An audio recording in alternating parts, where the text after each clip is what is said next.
You know, I did a little bit of research on you. I did a little bit of research on you. Now, I've been following you for quite a while, right? Video proof that there is no reference notes here going on. There's no notes. I'm not looking down at it. It's all in my head, people. I've been doing this long enough. I should be able to do this. I hope. But I've been following you for a long time, right? Because when Earl came out, it blew you to another level in social media. Yep. Now, you were already doing the thing. Now, I followed you way back in the day when you had long hair. Yeah. Dude, I miss that long hair. I used to have long hair too, dude. I used to have blonde locks down to my shoulders. But one thing first is, how long have you been doing this? Because I remember you doing this long before, you've been doing this long before the Earl thing. You've been doing this, you know, you've been on the radio for the first time, the past 3 years, 4 years? Yep. Something like that? Yep. 2015. 2015. Yep.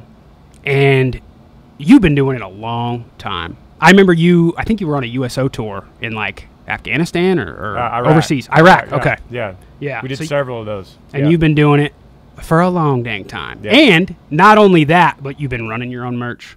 You've been doing it all yourself. It seems like, rather than, I see a lot of other artists out there, and they're kind of either, you know, they're signed with a label and they're kind of afraid to take that next step, or their label's doing stuff for them and they're not doing as much as, you know, kind of what you're doing. But you kind of took the business thing under your own wing from the outside in, or from the outside looking in. That's what it seems like. Yeah. And you've been killing it.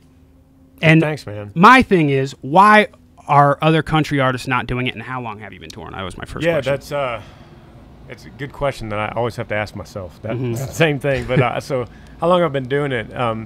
There's several starting points besides the playing guitar and singing George Strait songs early on. Playing in little North Texas Opry's Saturday night, 2 songs, that type of stuff. Yeah, that was all my teen years.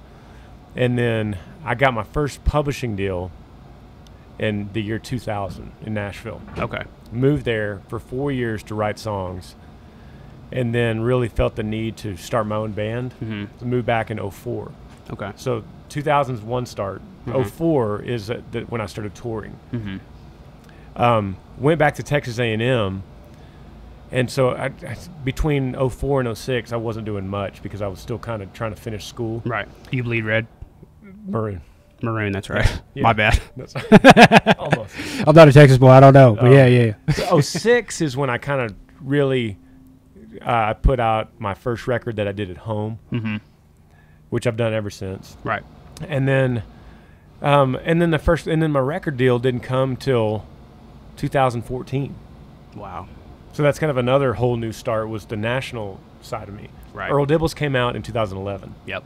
So that was when people outside of Texas really knew who I was in 2011. I remember blowing up on social media. It blew up on YouTube, and then the Twitter, and then the Instagram.